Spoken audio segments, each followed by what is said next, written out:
In a garage, Charlie's repairing the plane that his wife Sarah gifted him on his birthday. Sarah interrupts him to tell him she is leaving soon for a business conference in London. She invites him to come with her again, but Charlie turns her down because he has lots of work. Sometime later, Charlie arrives at the CIA headquarters. On his way to the decryption and analysis department, he goes through all the security scanners that he invented and finally gets to work. Suddenly he receives a message from Inquiline, a mysterious person he's been in contact with for years. As usual, they have valuable classified intel to sell him, although this time Inquiline warns him that these documents could put the CIA at risk. Charlie tries to guess their location and says Istanbul, but Inquiline brushes him off. Afterward he works on analyzing the material, but surprisingly not even a genius man like him can crack the code. After lunch break, Charlie goes back to his office and gets a call from Sarah, who informs him that she's already arrived in London. However, Charlie already knows because he's been tracking her. They don't talk much because he's desperate to go back to the mysterious documents. Since he still can't crack the code, he takes his computer to the restricted area, where a more advanced system helps him progress faster. It takes him a while, but he finally opens the information in the documents, which leaves him in shock. These are top-secret government files revealing that a drone strike disguised as a self-deletion bombing was authorized and covered up. There are clips from the news reporting 150 casualties, including French Special Forces and Danish Marines. This whole operation was organized by Chief Moore, who is also Charlie's boss. That night at home, Charlie tries calling Sarah, but she doesn't answer, so he leaves a voicemail. The next day Charlie arrives at the office and is surprised to find Moore waiting for him. Moore takes Charlie to the office of O'Brien, who became director very recently. She explains that there's been a terrorist attack at a hotel in London and Sarah was one of the victims. Charlie refuses to believe it and wants to call Sarah, so Moore turns on the TV to show him the news. The reporter describes how 4 terrorists bursted into the hotel, took 4 hostages and killed 2 of them. Next, Moore plays the hotel's security footage, which shows all the chaos during the incident and confirms that Sarah was one of the victims. When Charlie goes home, he finds dozens of reporters waiting for an interview and the police trying to keep them back. A friend helps Charlie enter the house without being bothered. The next day Charlie confronts Moore and supervisor Caleb because he's very suspicious of what happened. He can't believe the terrorists could have slipped past the thousands of security cameras in London, not to mention they drove into traffic. Moore promises they're investigating, but Caleb sends him home. The following day Charlie goes to the airport to pick up Sarah's body and her belongings. At home, he looks inside the suitcase and finds a gift Sarah had bought for him, which makes him have a breakdown. Tired of being at home, Charlie goes back to work and uses the restricted computer to hack into the security cameras at the hotel and the nearby streets. He puts together a timeline of the events and shows it to his superiors. The 4 terrorists stole a vehicle in the East End, then entered the hotel through the service where they professionally scrubbed out all prints and DNA. Apparently they had a meeting with Impact Investments from Indonesia, but something went wrong and an argument started in the corridor. One of the firm's security men got angry, so a terrorist opened fire, killing one of the guards and leaving the other one in critical condition. Hotel security was immediately alerted and they called the police. Desperate to leave the building without getting caught, the terrorists entered the conference room and captured some hostages. Sarah was taken because she tried to help some of the attendants to escape. Charlie's run voice and facial analysis, so he's managed to get the identities of the 4 terrorists. They're Mishka from Moscow, a former South African Special Forces operative called Lawrence, mercenary Horst, and former intelligence officer Gretchen. Noticing Caleb's and Moore's lack of reaction, Charlie realizes they already knew all this. They tell Charlie they're already working on it and send him to see a therapist. The next day Charlie hides a chip in his ID badge and passes through security without the scanners detecting it. In his office, he prints all the classified files and uses a skimmer on the printer to make a digital copy. That night Charlie goes to a bar and keeps staring at a jukebox. The following morning Charlie confronts his superiors again using the printed files. He lists all of Moore's dirty missions, like bombing a Syrian hospital and striking an Allied base in Yemen, which killed thousands of civilians. He threatens to take everything to the director and reveals that he's triggered a dead man switch. If he doesn't enter a code every 5 hours, the evidence will be sent to the most important news outlets. In exchange for his silence, Charlie asks for full CIA training, fake passports, cash, a gun, and intel on Sarah's killers. After the meeting, Charlie returns to his car and throws up because of the stress. In the office, Moore says that the dead man switch is a bluff, but Caleb points out they can't risk it. They'll search for the trigger if it's indeed a bluff, then they can arrange a deadly accident during training. Sometime later Caleb and his team try to understand how Charlie copied the confidential files. They discuss the possibility of a skimmer, which wouldn't work on their secured computers but could be used on a printer. Charlie could have sent the files to the printer and used a magnetic strip to copy the data. Searching security footage they confirm that Charlie bought a magnetic strip at a store, but they still can't tell how he took it in and out of the building. The team also searches Charlie's house and eventually discovers he went to a certain bar twice. They go to the bar to search it and find an ABBA CD under the jukebox. Caleb chooses that CD in the jukebox catalog and only noise can be heard, so they take out the CD that Charlie left behind. Meanwhile, Charlie arrives at a CIA training facility, where he's welcomed by Colonel Henderson. They start at the shooting range, but unfortunately Charlie isn't a good shooter. He needs to get really close to the target to shoot the right spot. However, when it comes to making bombs, Charlie works outstandingly fast, impressing Henderson. Next, Charlie needs to learn his new identity, so Henderson harasses him and throws him around so Charlie can still recite his new information even under pressure. Lastly, they get the new passports done. That night, Henderson goes to Charlie's room and tells him he isn't a killer, but Charlie insists he wants justice. Then Henderson pulls out a gun and gives it to Charlie, asking him to aim at his chest. Charlie's hands won't stop shaking and he ends up lowering the gun. At the office, the agents spend several hours decrypting the information in the CD until they discover that Charlie had been bluffing about the dead man's switch. They immediately inform their superiors, unaware that Charlie is spying on them. It turns out that the chip he hid on his badge was actually a bug that he planted on the files he gave to his bosses. Moore immediately calls Henderson and tells him to arrest Charlie, however he's already escaped. After hanging up, Moore finally sees the bug on the files and talks to Charlie directly to tell him this is treason. Charlie gets rid of his earpiece before boarding a plane. Once Charlie reaches London, he goes through customs and starts making his way to Paris. His fake passport appears in the CIA's computer, so Moore sends Henderson after it. In Paris, Charlie rents a hotel room near the restaurant where Gretchen is frequently seen. Eventually she shows up and is close enough for him to start tracking her phone. Charlie then spends the day outside Gretchen's building and waits until she's gone. When a tenant comes out, he uses the chance to get inside. Then he follows an online video to pick the lock of Gretchen's place. Charlie begins searching the apartment and takes pictures of Gretchen's schedule. He also finds a gun in a drawer, so he decides to keep it. At that moment his tracker warns him that Gretchen is coming back, so he rushes to the stairs to wait for her. However, when she finally comes home, he can't pull the trigger. Feeling disappointed, he rushes back to the hotel and pretends Sarah is waiting for him.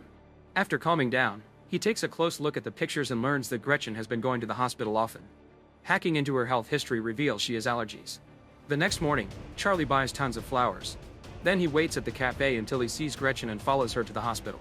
Gretchen is going through some tests, but the doctor notices that the computer screen is malfunctioning, so he leaves the room to request help. Charlie comes in dressed as a doctor and locks Gretchen inside the machine. She starts to panic, but Charlie ignores her while filling the chamber with pollen. The doctor and a nurse hear the noise, but the door is locked too. Gretchen starts to get weak because of her allergies, and Charlie says he'll help if she tells him where to find Horst, since he's the one who shot Sarah. The allergies don't let Gretchen talk, so Charlie opens the chamber, only for Gretchen to push him against the desk. They start fighting all over the room, throwing each other against every piece of furniture. Charlie takes out his gun, but Gretchen brings him down and opens the door to finally run away. A desperate Charlie follows her to the street, but before he can shoot, Gretchen is struck by a car. Horrified by the body, Charlie forces himself to come closer to grab her phone. Then he runs away and throws the lab coat in the trash. At the hotel, he washes off all the blood and packs his things. That night he goes to the bus station and buys a ticket for Marseille. Soon the news of Gretchen's death reaches the CIA. O'Brien questions more about this, and he only says that Gretchen appears to have been killed by one of their own. That night Charlie goes to a bar and drinks a lot to drown the guilt he feels over Gretchen's death. He thinks he sees Sarah dancing, but a closer look reveals it's a woman that looks like her. Then Charlie notices Henderson approaching him and panics. He pushes people until he manages to leave the bar and runs through the streets until he finds a different bar to hide in. Henderson follows him there too, so Charlie rushes to the bathroom and locks the door. Unfortunately, there are no windows here, so Charlie has no choice but to come out. He joins Henderson at the bar and learns that he found him by tracking Gretchen's phone. After a short chat, Charlie reveals a timer on his phone and runs out before a bomb explodes in the bathroom. Chaos takes over the bar and Henderson loses sight of Charlie.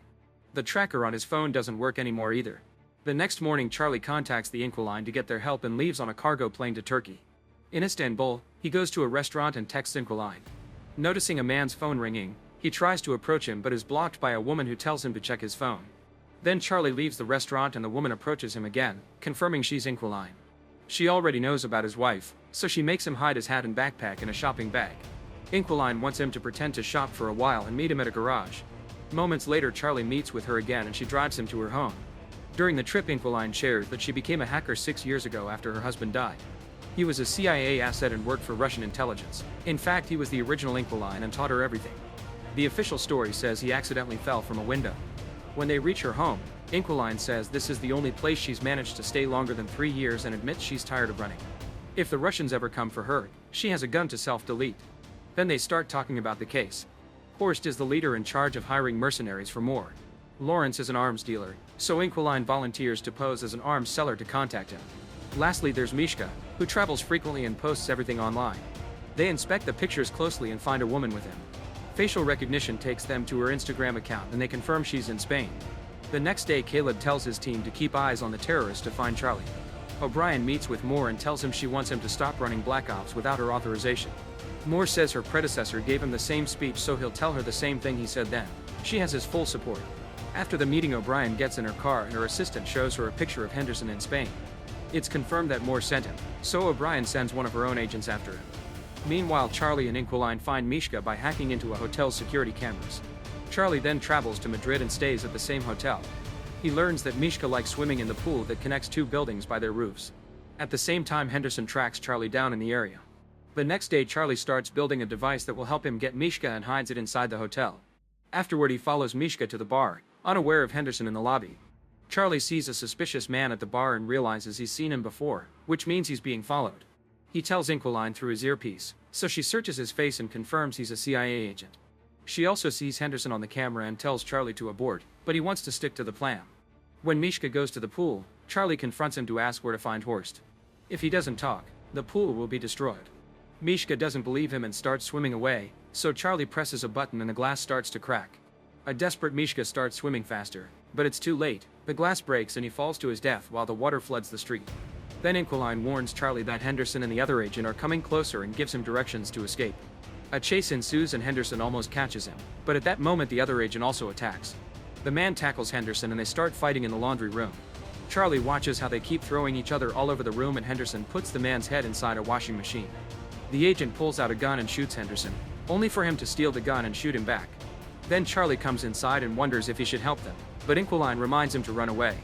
The next day, O'Brien brings Moore to her office and asks about Charlie. Moore says he's on bereavement leave and she lets him go before revealing she's got footage from the hotel. Meanwhile, Caleb and his team look at the same footage and realize Charlie had help. They look at Charlie's encrypted chats and finally find the messages from Inquiline. After a long search, they discover the file of the dead agent known as Inquiline and guess that his wife must have taken over. That night, Charlie and Inquiline agree to sleep next to each other just for company. However, they're woken up by Inquiline's bird screeching and they see a bunch of agents approaching on the security cameras. The duo immediately runs through a hidden tunnel in the wall, and as they make their way out, Charlie sees a drone in the sky. By sneaking into another building, the duo manages to keep going and leaves the neighborhood right before the agents storm into the house.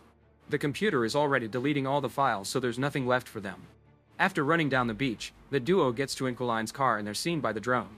Soon the agents come after them with open fire, even following them on a boat. After a long chase, the agents manage to damage the car enough to make it stop and Inquiline is mortally wounded. Charlie has no choice but to push the body to the other seat and take over the wheel so he can keep driving until he finally loses his pursuers. Later, he leaves the car in the garage and kisses Inquiline goodbye. The next day, Charlie contacts Lawrence and pretends to be an arms dealer to arrange a meeting. Then Charlie buys new electronics and travels to Romania. In an abandoned building, he records his own face and hacks a security feed in Berlin. Now the CIA thinks he's in Berlin and sends their people there. When Lawrence finally arrives, he finds a ringing phone on a chair. Charlie tells him to look inside a box and Lawrence finds a bunch of bombs. If he moves, they'll detonate. As Lawrence notices a picture of Sarah in the box, Charlie appears behind him asking Horst's location and promising to deactivate the bombs if he cooperates. Lawrence explains that Horst operates in Russian waters and typically receives deliveries at a Baltic seaport. Charlie then asks how to contact Horst, so Lawrence says he only gets messages through secret codes from his men. All the numbers and names are on his phone, which he tosses on the ground. After grabbing the phone, Charlie leaves and hears the bombs killing Lawrence in the other room. Soon the CIA gets the news of Lawrence's death in Romania and they realize they've been looking at fake footage. Later in a Russian hotel, Charlie imagines Sarah with him and opens the gift. It's a puzzle that he solves quickly and has a sweet message from his wife inside.